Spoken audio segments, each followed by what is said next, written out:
President of the Claire Booth Luce Center for Conservative Women. And I want to thank you all for coming today and welcome to our January Conservative Women's Network Luncheon.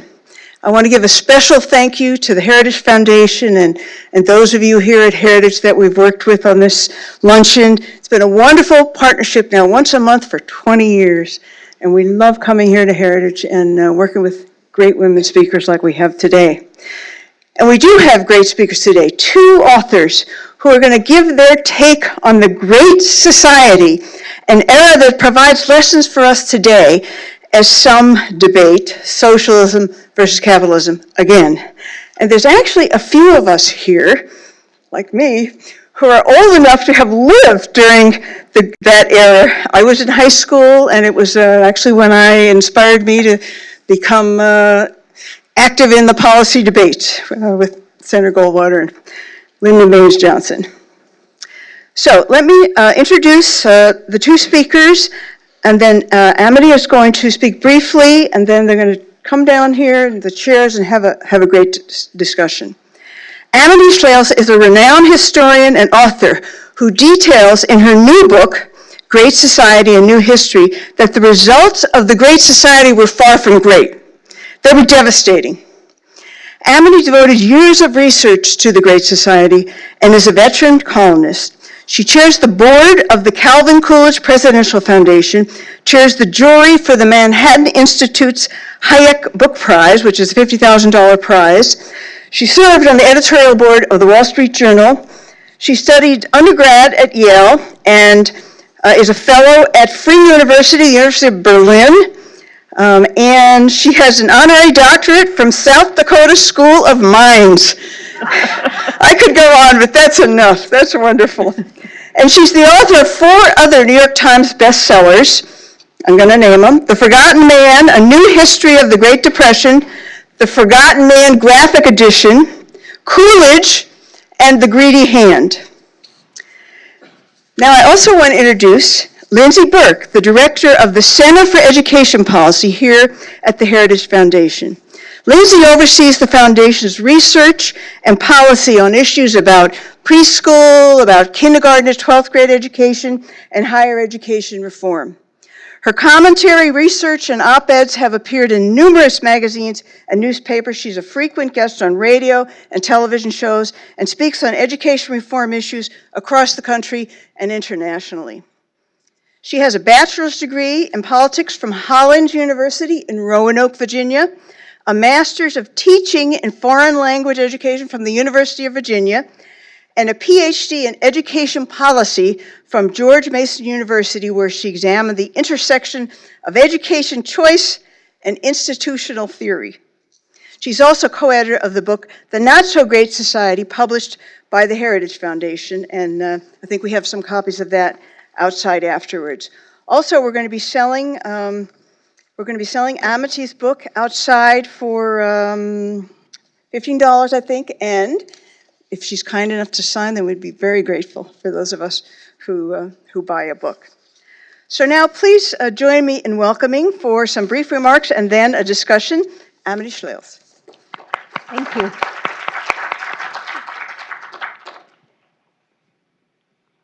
I just want to ask one thing. If someone could bring my book in, I want to wave it around to give me some courage, but I don't need much with such a friendly audience. Thank you, Mrs. Easton, and thank you, Lindsey, my ally and partner in Great Society Studies.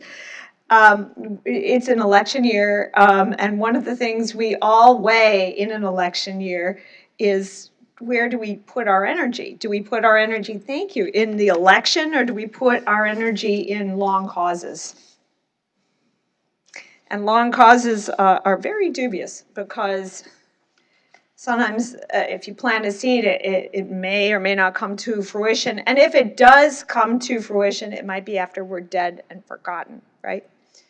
So why, especially when there's so many imperatives and so much trouble now? So very briefly, and then I'm going to speak with Lindsey, because our books are parallel, and we want to leave a lot of time for you to ask questions and offer your own opinions. I want to tell the story of a lost cause that is in this book. That story is the story of an executive at General Electric named Lemuel. Even his name was ridiculous. His name was Lemuel Ricketts Boulware.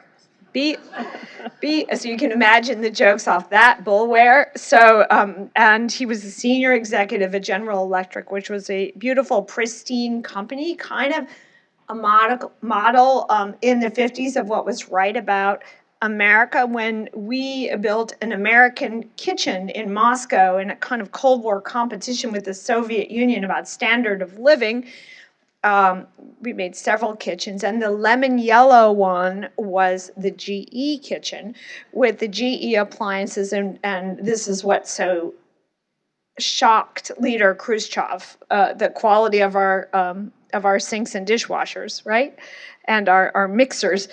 So imagine GE being not just American, but being America, and also about American innovation, and the idea that one person alone in a little lab, maybe it's a dump, can come up with an idea that changes the world. That would be Thomas Edison, one of the founders of General Electric, a very private place, not much having to do with government.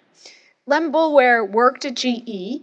He was in charge of labor relations, but he was also in charge of ideas, and he thought that the military-industrial complex was jeopardizing America because government was growing too much. President Eisenhower perhaps didn't understand at first how much of a threat to the private sector expanding government was. Maybe Mr. Boulware was grateful when President Eisenhower, just leaving office, spoke of the military industrial complex and warned about it. But generally speaking, the America of the 1950s was an America of corporatism and work with government, not independent of it. If you were a business developer, for example, in electronics, you couldn't imagine the future without the government as your customer, right? Mr. Boulware stood out because he wanted to teach Americans that America grows best when it grows in the private sector. The other executives, you want to imagine a kind of Mad Men period. This would be the late 50s, early 60s. He would go about preaching that we would be through with everything we cherish in America if we didn't recognize the importance of the private sector and get away from government. The other executives thought he was a fool. It was very obvious to them that cooperation was the rule of the day. He was old. They didn't worry too much about him because Mr. Boulware was due for retirement, and they thought off he would go to Delray Beach and his, I don't know what, his lazy boy recliner. And if he muttered on about free markets, well, he was a relic of the Cold War early period, and now we were coming into the modern period, and we had good parties, as in Mad Men, and we worked with government. Well, while he was there, at the very end, before he retired, Boulware determined to give capitalism its greatest defense. And he had a little propaganda mill, and he hired people, and he mimeographed papers to hand out to workers so they would understand that maybe our union law was off in the United States and right to work might be important. And individual education was important, and he handed this out at all the plants. And he hired an actor to talk it up, right, at the plants, kind of the rubber chicken plant circuit, and the actor spoke all about the importance of free markets. It happened the actor was a rock-ribbed Democrat, in fact, the head of a union, the Screen Actors Guild, but Boulware thought he might learn with time. And the actor got a TV show, which was GE Theater, to talk about, in a very, very low-key way, talk about the importance of American freedom. The actor played a Soviet major in one of the episodes of the TV show, which sought to portray the oppression of communism. And all this is going along great, except the other executives have a lot of contempt for Boulware, never mind the actor, whom they're embarrassed of, until all of a sudden GE gets in trouble. It turns out the Eisenhower and the Kennedy, this is late 50s, early 60s, Justice Department investigate GE, and they discover, lo and behold, GE, which is supposed to be pristine and calls itself capitalist, its salesmen were actually colluding with the salesmen of other electric companies to fix prices artificially high for customers such as the Tennessee Valley Authority, i.e. the government. Well, that's very embarrassing. You're going around preaching about free markets even as you're cheating the American taxpayer, right? That's what was going on. And it was true. There was collusion. And GE gets hauled into court by none other, in the end, than the Attorney General, whose name is Kennedy. He's the brother of the president, and he doesn't have a very high opinion of this collusion. And the judge sends some GE executives to jail, which is unusual for antitrust at the time. And the union leaders laughed their heads off. GE, that's supposed to be pristine, was cheating taxpayers, and the head of the electric union, who had a great sense of humor, actually sent one of the GE executives in jail, the board game Monopoly, to tease him. And the company's all humiliated. And this little propaganda effort to teach about free markets kind of is collateral damage. And Mr. Boulware does retire, and the actor gets fired. And he goes home and tells his son, he was fired because he was too free market, and he got in trouble over talking free market about the TVA, and this is all embarrassing, and he has to go back to the acting world where he's a wash-up. And Mr. Boulware has a terrible 1960s, watching all the things that he foretold, all the dangers actually become reality in the Great Society, right? Because the Great Society was the 1960s effort to introduce social democracy in the United States. Everything Boulware had warned about, there it was on TV, first in black and white, then in color. He's watching it, and he's watching people embrace ideas he had warned were foreign that could kill the United States. So it was a difficult retirement for Mr. Boulware. And yet, the actor, who had started out a New Deal Democrat, actually had kind of become a convert. He had bought his son GE stock because he decided he believed in capitalism. And he took all the speeches he gave at GE and began to give them in politics. And the first time he gave them, and some of you will know this, I'm certain our host, S. will, was in a speech for Barry Goldwater called Time for Choosing. And basically that speech, which was a very conservative speech in a not very conservative time and treated as extreme, maybe it helped to lose Barry Goldwater the presidential election, was the GE speech. The actor was Ronald Reagan, of course. And the speech was the GE speech that he had learned by giving it how many times? More than 100 before, refining it about the importance of markets, the importance of freedom to choose, about the importance of private enterprise and little men or women in little labs coming up with ideas all by themselves that could change the country. So eventually, as you know, Ronald Reagan moved into politics, and that's all in this Great Society book, because my book is about we want a great society. The only question is, how do we get it? Through the public sector or the private sector? Reagan thought through the private sector, and eventually he ran for governor in the state of California and defended the private sector and corresponded with old Lem Boulware, his mentor. Even eventually, all the things he learned at GE that were funded by Lem Boulware's vain effort became American policy, or most of them, right, became American policy. So this little investment, which is just like a charity investment any one of us would make through our time or funds in high school education, college education, books, supporting books or films, it seems paid off for Boulware. For GE, though it wasn't particularly grateful, exponentially in terms of policy in the United States. You look at, say, the Federalist Society or Heritage or Common Sense Centrists or some of the Democratic Party, a lot of that came from all these little ideas Boulware was mimeographing in 1960. So that's the end of the story. The point is that even little investments that you make in time, money, writing, whatever, it might pay off long after you're gone, and you will be remembered just as we remember Lem Boulware at this meeting. Thank you very much.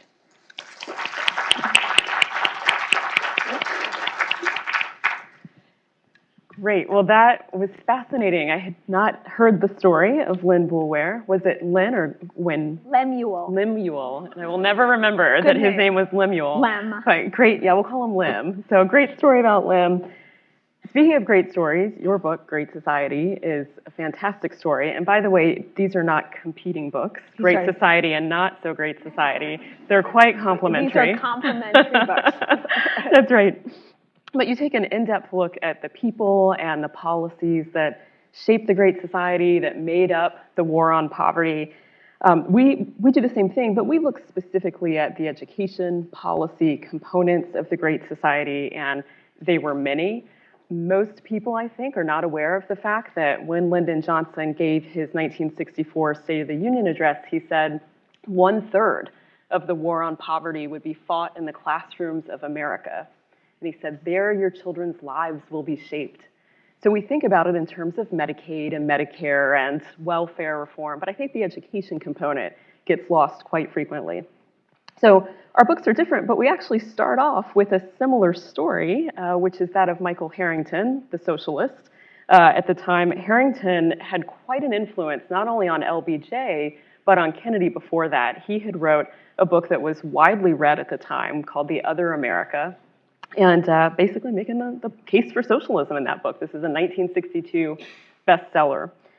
So it's interesting because you had Harrington's perspective on socialism that was sort of gaining traction at the time, but then you had other folks like J.K. Galbraith, who had written a book preceding that called The Affluent Society, that made the exact opposite case, where Harrington was saying, well, poverty is getting worse, it's intractable. Galbraith said, no, actually, things are okay. So you had this conflicted vision at the time. So how did we get to the point leading up to the Great Society where more or less Harrington's vision of socialism sort of won out if we look at all of the Great Society programs that Johnson promulgated? Well, what's so similar, Lindsey, is the sense of idealism. I really want to do something. I'm 16 years old, I'm 18 years old, I'm 22 years old. I really want to do something. I will fail if I don't do something. It's really wonderful that you start with that. There's nothing wrong with that. So Harrington was kind of the J.D. Vance of his period. You're familiar with Hillbilly Elegy. And he actually looked at the same problem to start, which is Appalachia, and said, why is this region poor when as a collective, or generally speaking, we are wealthy? Why is this region also not improving at the same rate? Why doesn't it have the lemon yellow General Electric kitchen? The phrase from the 1930s, the South is tired of living in the dark. Appalachia had that problem. And Harrington thought he was a socialist, and I guess what's important to say is both Lindsey and I believe, as Friedrich Hayek did, that a little bit of socialism is dangerous. It grows incrementally like a coastal shelf, building upon itself, and eventually you get to genuine socialism when more than half of the economy is the government, or more than half of the attitudes in the country are pro-government. Sometimes it's the resources, sometimes it's the resources plus the ideas. He was a very idealistic man. If he were here, you would like him. And he said, well, let's do something for the other America. That's where he was. And as it happened, the way events played out, it probably would have been different had President Kennedy not died so tragically in 1963. Lyndon Johnson became president. And the number one thing of Lyndon Johnson was not idealism, though he was idealistic, it was ambition. And Johnson wanted to finish what Kennedy had promised and also do better than Kennedy, the way anyone would. You don't make it to that level without a good share of competitiveness. And also to finish someone who was far more influential intellectually upon Johnson, finish the work of that person, which is Franklin Roosevelt of the New Deal. Johnson was created by Franklin Roosevelt. He was his intellectual mentee, not that they were talking every day, but Johnson was his, let's say, FDR's foot soldier, and then his foot corporal or his foot sergeant running part of the New Deal in Texas in the 1930s. So you want to imagine a man who lands in the presidency by accident, but already knows what he wants to do. He wants to do bigger than everyone else, and he wants to do social democracy. So it's interesting if we think about Johnson and this point of him going bigger and bolder and maybe the Texas approach to federal policy. In the education space, that's particularly evident in my mind. If you look at basically from the beginning of the Republic to more or less the 1940s, we had very little at all, really, federal involvement in education policy.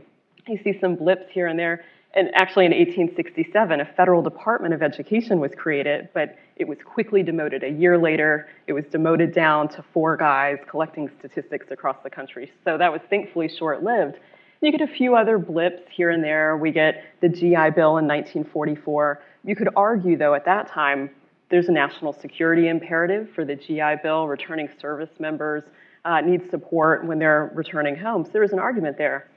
And then the Eisenhower administration comes in, and of course it's October 1957, and the Soviets launch the first Earth-orbiting satellite in Sputnik, and this catalyzes the Eisenhower administration to leverage federal involvement to start spending additional federal funds on education programs, train more scientists, more mathematicians. And so I think even at this point you could argue, well, there is a legitimate function, right? National security is an enumerated power of the federal government, unlike education. So for training scientists and mathematicians, it's in the interest of national security. So we're leveraging federal involvement at that time to sort of fight this Cold War with the Soviets.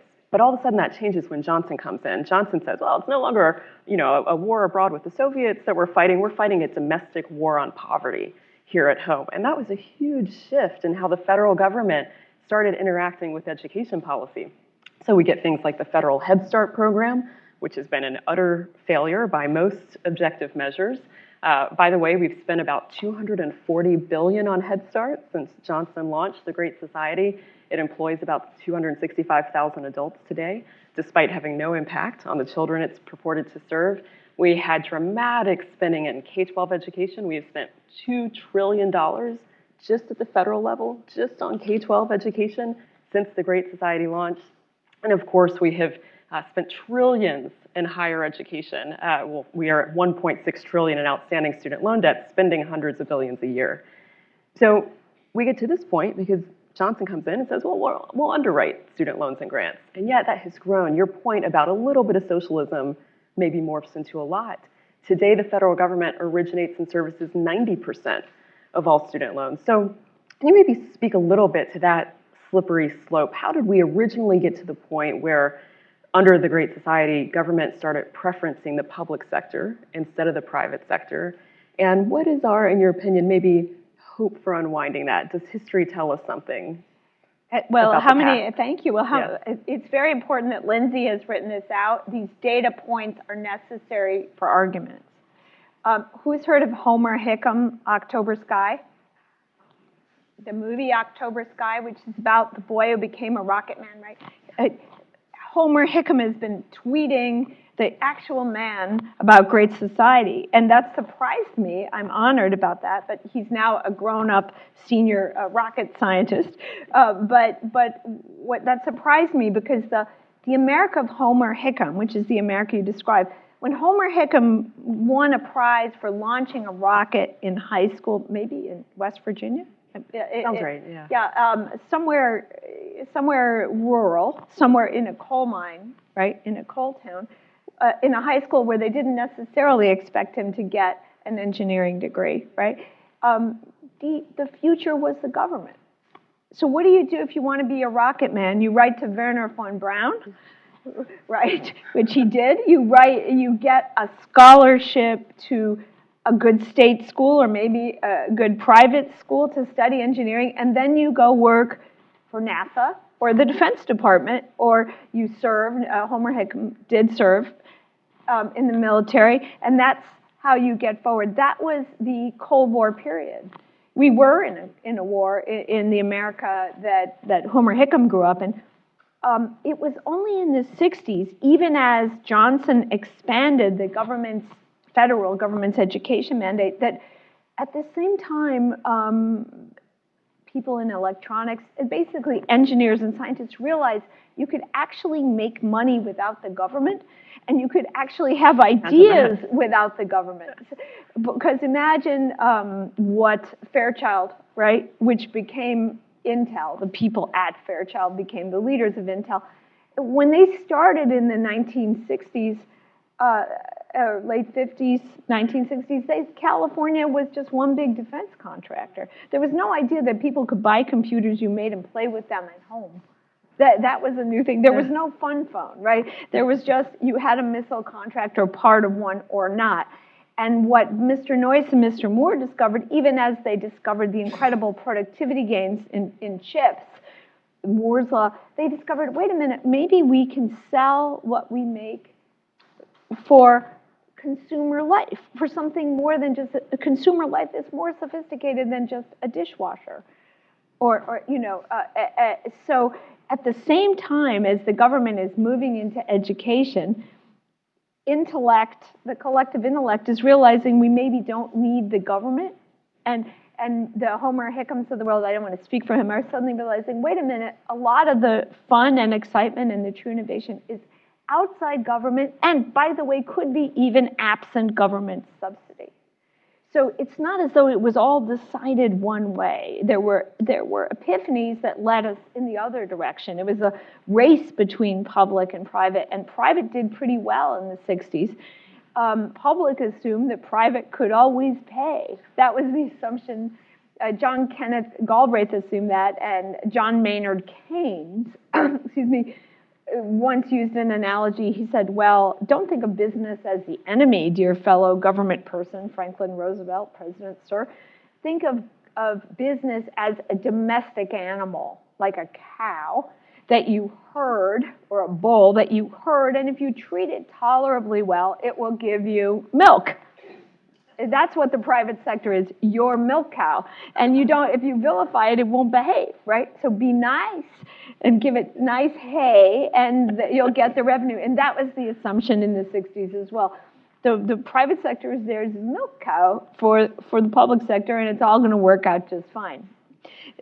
But we could talk about education as well. Well, I mean, the milk cows are actually a great segue into my next question, which is about the tragedy of the commons. So in your book, you refer to the tragedy of the commons. This is a phrase first coined by USC microbiologist Garrett Hardin, and Hardin explained it with a metaphor. And you explain his metaphor in your book. You say, shepherds live by a rich common pasture. All want to graze sheep there, and all do, each driving as many sheep as he can into the common area without regard to the needs of the grass of the commons. Soon the grass is gone and the sheep starve. Now, why that matters is because Hardin, probably like Harrington, said, well, what's the answer to this tragedy of the commons? Oh, it's clearly government rationing.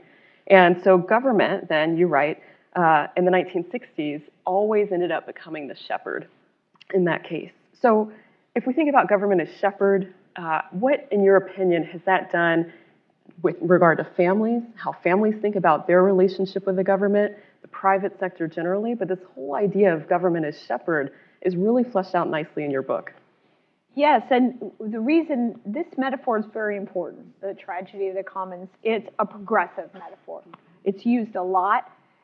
There's a rebuttal to it. The rebuttal is private property. There are Nobel Prizes won on the rebuttal. I would consider one rebuttal winner Eleanor Ostrom, who won writing about the community, because you know your own self. If you have a very good community, say a church community, the community will get together, or a town community, and make some decisions about the pasture. And the result will be the pasture thrives. That is, we have fallow years, we have fallow hours, whatever. We manage our sheep. We have a co-op because we're a community or a business. A couple of businesses can be in a community too. But someone sort of has to own the property, whether it's the community or actually a company, for the tragedy of the commons, which is really a tragedy of no one owning something, to be averted. So that's just super important. In terms of education, What all that spending did was create a tragedy of the commons at the local school. What is a local school? Tocqueville wrote so beautifully about municipalities. A local school is a municipal event, a municipal construct. And he said municipalities are really fragile. He almost described Tocqueville municipalities like consumptive patients. They're about to keel over from tuberculosis at any moment. Anyone could take advantage of them, the county, the state, the federal government, but they do something precious, which is they construct the school they need. So I don't know if you've ever studied a successful school. One I'm thinking of that I always write about is St. Johnsbury in Vermont. St. Johnsbury is actually a proto-voucher school. It is a private school that was created before we talked about vouchers at a time in Vermont when you had to go to boarding school because the people were so few and far between. They had to travel if they wanted to go to high school. And generally, the boarding schools were different denominations. St. Johnsbury is Congregationalist. You're Northern Baptist, you went to Ludlow to Black River Academy, where the Baptists go, and so on. And the parents had strong views about this, so they wanted their kid to go to their denomination. Then the state of Vermont grew. High school became mandatory, and it began to pay per head to towns, just like a voucher. It was called tuitioning out. If you took your government money, which was originally from the town, and went to another school in Vermont, maybe even a boarding school far away. And that still sort of exists in Vermont in a small way. St. J is a wonderful school. It knows it's a boarding school. It has people who come from Asia all the way to the United States to study there. It has a huge vocational element. Good shop, good practice retail as well. And it knows in St. Johnsbury, which is a troubled mill town in Vermont, it's not a rich town anymore. It knows, well, we need a gym now. We don't need a French teacher, we need a gym. Or we need a French teacher, we don't need a gym. Or we need funds to go over to Asia to get students, because actually schools like that will benefit from the foreign influx, including in terms of funds. People pay to come to the United States and learn English, and that helps the town, which lacks the tax revenues for a very big developed school. Everyone wins in that situation. St. J knows. Who doesn't know? The state of Vermont. Who else doesn't know? The federal government. The St. J knows what St. J needs. And once I wrote a monograph basically about this school because I found it so useful as an example of what's right and what's wrong about education. The local community knows is the main thing. And what does 60s, 70s spending do? Well, it kills off Tocqueville 1,000 times. It kills off these local communities' projects by crowding out whatever the locality is doing with federal government money, often wrongly directed. And we should talk a little bit about Head Start, too. Yeah, we should. I will say first, though, as a former French teacher, I hope that they went with the French teacher and not the gymnasium at St. J. But we should talk more about Head Start as well, because Head Start is one of those instances where the government really ended up favoring the butter instead of the guns. So in your book, you talk about the race with guns and butter, right? So the guns at the time representing the cost of the war with Vietnam, and the butter representing the cost of the war on poverty and the domestic spending that was associated with all of those programs. Head Start is one of those programs. I mentioned it a minute ago, but I think part of the failure, if you look at the research that the Department of Health and Human Services, which manages Head Start, which by the way was not by accident when it was originally created as a small summer program in the summer of '65. But if you look at the research from HHS, which has done rigorous randomized control trial evaluations of the program, they have found that Head Start has had no impact on children's well-being, their social emotional well-being, their access to health care, their parents' parenting practices, nothing that the original proponents of the program had said would come to fruition. And yet again, we spend now $9 billion a year on the federal Head Start program. I mentioned a second ago, we've spent $240 billion a year on that program since it was created. My take on its failure is that the failure is because it is so far removed from the families it is supposed to help. end up with low-income children and programs that rely on a distant federal government to administer them. They don't have the buy-in when things go wrong. It's much more difficult to fix those programs. So I would say that's probably at the root of the issue with Head Start. So before you weigh in on that, just one last question, and then your comment on Head Start, and then we'll throw it open to the audience. But you and I think, are both great fans of Calvin Coolidge. I think that's safe to say. Coolidge saw economy and government, by which he meant low taxes and fiscal responsibility, as a moral issue, not just a financial issue. And he was able to lower taxes, reduce the federal deficit significantly during his administration. So here's my question, twofold, I suppose. How did we get from Coolidge to LBJ so quickly? And then off of that, can you tell us a little bit more about the Coolidge Foundation, which, as was mentioned earlier, you're the chair of the board of the Coolidge Foundation, and what you do today? I'll answer the hard question first. The way we got from Coolidge to LBJ, and they were similar in that they both came into office when a president died. They're accidental presidents in a way, is that we forgot, we're a casualty of our own success. Coolidge never had a deficit. He had surpluses, and he actually cut federal spending. And today, when we're at the Heritage Foundation or elsewhere, we talk about cutting federal spending, we tend to talk about reducing the rate of increase. He actually cut the number, and you say, is that real, Amity, or is that nominal? It was both real and nominal. So he cut, how do you do that? And there's a very interesting law, the Budget and Accounting Act of 1921, give Warren Harding credit in this room as well, that was his law, which gave the executive more authority than it has today. And at the Coolidge Foundation, actually, we've had conferences with former CBO directors and OMB directors to talk about that. The executive basically had general oversight of the budget. So instead of having 3 children coming to you, each out making the great case for the car that they need for their job, you'd bring all 3 children in the room at once, and you'd realize you only needed 1.5 cars for your children to get to work. Like, it rationalized the budget process from the point of view of the executive, which is very important, and enabled him to cut. The other, so that's very interesting. I will add that Coolidge talked a little about creating a Department of Education, but his vision was not huge. So he did commit that sin. Did it all right all the time. Had a few words. What the Coolidge Foundation does is try to elevate the memory of Calvin Coolidge and his value of federalism. He believed in states. He said, I'm paraphrasing slightly here, but he said basically, speaking of one state, when he was laying the Arizona state stone, the United States are inviolate only insofar as Arizona is inviolate. That is, we are not a strong nation in this unless we truly recognize we are United States, not united, one being government in Washington. So that's the key thing about Calvin Coolidge. The other was his incredible restraint, which is perceived as weakness in the school books.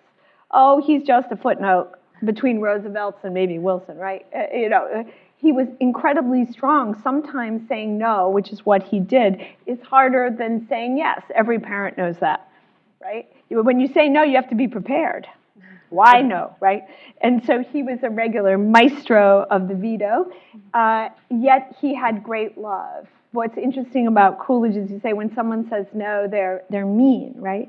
That's the natural assumption. He had great love for the United States. He just believed the best way for the United States to be happy was through the small town. He did go to Black River Academy, the Northern Baptist one, because his grandmother was a Baptist.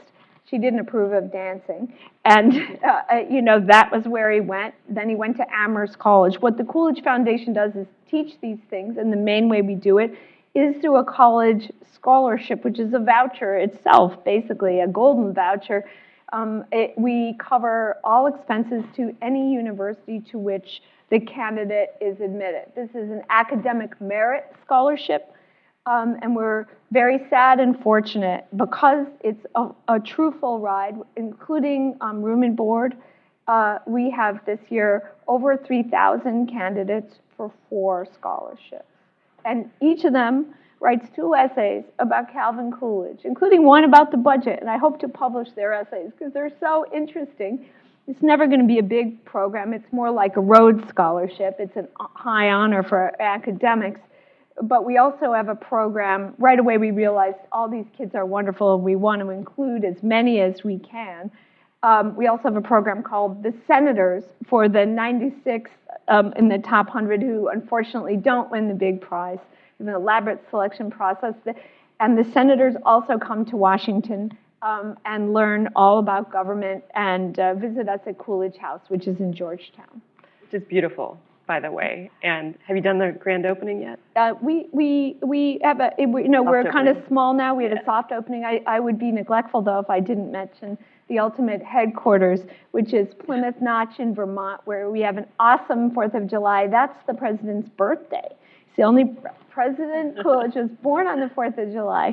And we have a naturalization ceremony. So if anyone would like to bring his child or grandchild or come himself to see a naturalization ceremony on the 4th of July, which is a very meaningful thing to do. It's a way of paying tribute to the United States.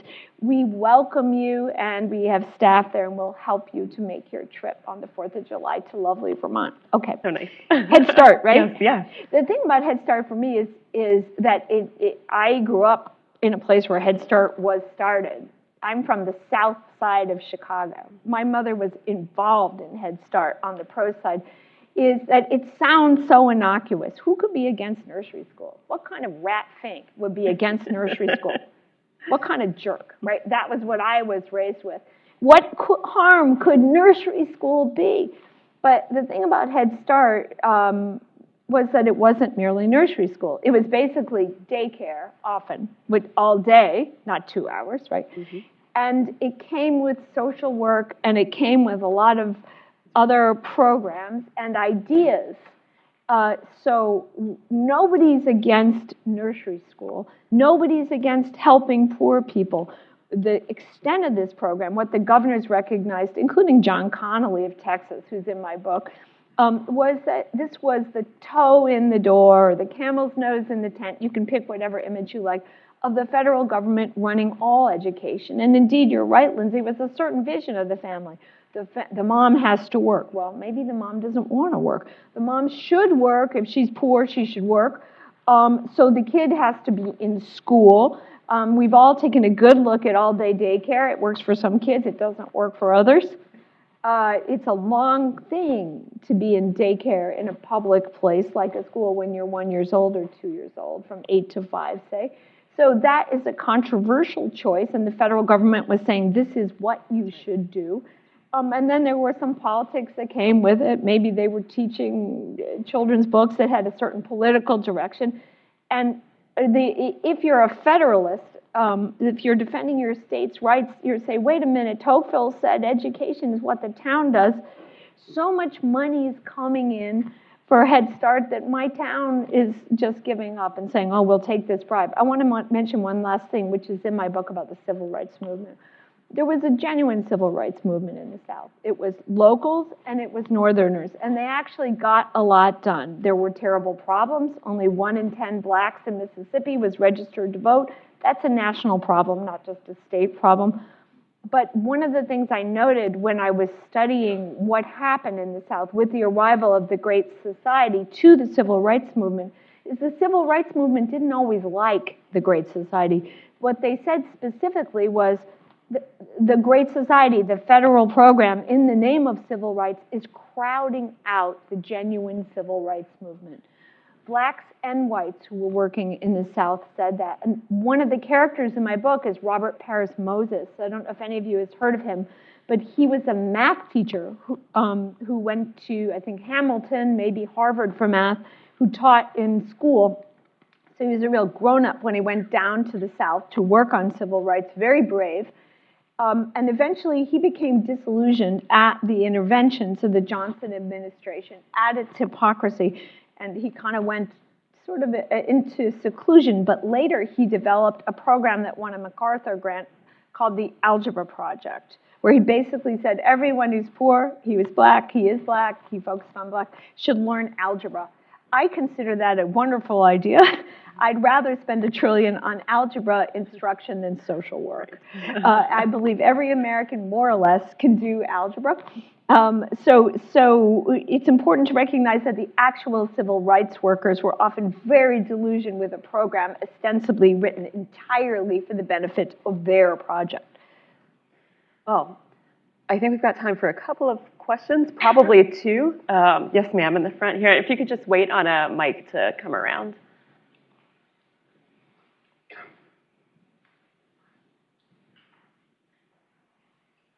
Thank you. I'm 70, almost 78. I fought really hard in the civil rights movement. I came out of complete poverty and child of the Holocaust. Love this country. I obviously had great intentions. I joined the Students' Nonviolent Coordinating Committee, I'm sure I'm still on record, and fought really hard for equal opportunity. I watched the civil rights movement in New York devolve into a nightmare of almost socialism, of giveaways as opposed to opportunity. And I walked away from it because I felt that I was part of evil. Then I took a job with Lyndon Johnson's Great Society, Job Corps, Youth Corps. I watched as a rural community was stuffed with money that made everything worse. So clearly, I couldn't believe the lack of understanding of what that community needed, and I began to feel more and more guilty. I never was part of the women's movement because from the beginning, I saw that it was going to steal my rights, not add to my rights. I'm one of these old ladies. I have grandchildren in their 20s. I had my own business. I'm one of these old ladies who lived it, seen it, and watched the destruction, the disgusting, disgusting outcomes. And I'm very happy with my grandchildren and my husband, who have 58 years, but I have a great sorrow for my participation in making the world worse. So on that, I guess, so the question then, unintended consequences. I lived it. And what was your name, What's your ma'am? name? Doris Eisen. We're glad to see you. I really, really wish that all these young people could see what I saw. It was pretty creepy. Thank you for that. Thank you. Great. Well, we'll take right over here in the middle. This will have to be our last question because of time. So if you can just hold on 1 second for the mic to come around. Though, right? We do, yes, and there'll be a lunch afterward. We'll talk about that in a sec, yeah. I was struck by what you had to say about Calvin Coolidge and the humorous aspect. One of the concerns that I have with this movement of Elizabeth Warren and some of these others is that all of their socialism is predicated on helping people. There's this emotional component to it that if you don't go along with it, somehow you're this nasty, awful person that, and for instance, the latest push now is houses for the homeless without, ever addressing the root cause of why they are homeless. It's like it's easy to throw money at a problem and not really solve it. In your book, do you come to any kind of conclusion that could help those of us who are on the streets fighting for this kind of stuff to help us argue with that? Property rights. So if it's a house for the homeless, is it really theirs or is it rental? So I believe in property rights. I would like to found, after the Coolidge Foundation, the Institute for Property.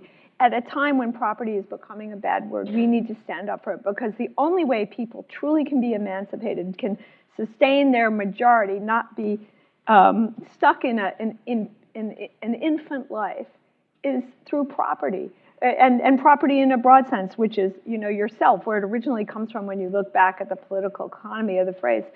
So it's fine to have houses for the homeless if the homeless understand the responsibility that goes with the ownership along with the benefit, right? Rights come with responsibilities.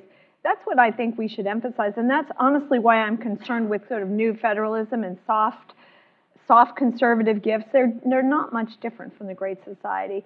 If we say new federalism where we give money to empower people, I find empower a very troubling verb. Because people's power comes from themselves. It can only come from themselves. We cannot teach people, grown-up people, how to be autonomous. That has to come from them. Of course, we have to provide educational examples, but this has to come from their own souls. So I find it basically a lot of conservative effort, not to mention more progressive effort, deeply condescending to people. Great. Well, I think we're going to welcome Michelle back up to the stage, and please join me in thanking Amity for wonderful remarks. What a great discussion. Thank you so much, ladies. Two great books. I've started Amity's, but I'm going to read them both cover to cover. And you know, at the Center for Conservative Women, we work primarily with women in college and post-college. I'm going to recommend these books now because to understand what's going on today with Bernie and AOC and all their caring, they have to know this. I think they have to learn about the failures of the 60s when some of us oldsters lived. I just want to thank you both so much. I have some gifts for you, but I want to mention that we are going to sell the books. We're going to have some signatures, and we have a wonderful lunch out there. But first I'll give the heritage gifts. These are, Oh, thank you. Thank you. look at their beautiful heritage. Oh, heritage scarf. I don't have a heritage scarf yet. This is great. Thank you. Oh, it's so nice. So am I. Look at that. It's real wool. Beautiful. Very nice. Heritage scarves. They're very, very nice. And then from the Claire Booth Lewis Center for Conservative Women, we have a couple of tote bags. Oh, great. There you go. Put all your gifts in. Thank you. Thank you. This is our limited That's edition great. coffee mug with her famous saying here. And yours is coming, Lindsay, by the way. Thank you. What is that? Courage. Is the ladder, courage is the ladder on which all the other virtues mount. Right. Great. Courage to talk about this. The students to challenge the professors and your friends. The rest of us in our lives as we can. We have to be brave enough to stand up and argue with people and talk about the failures of the past in order to make today everything it should be for our children and our grandchildren. Thank you again, ladies. Thank you all very much. Wonderful lunch and books outside.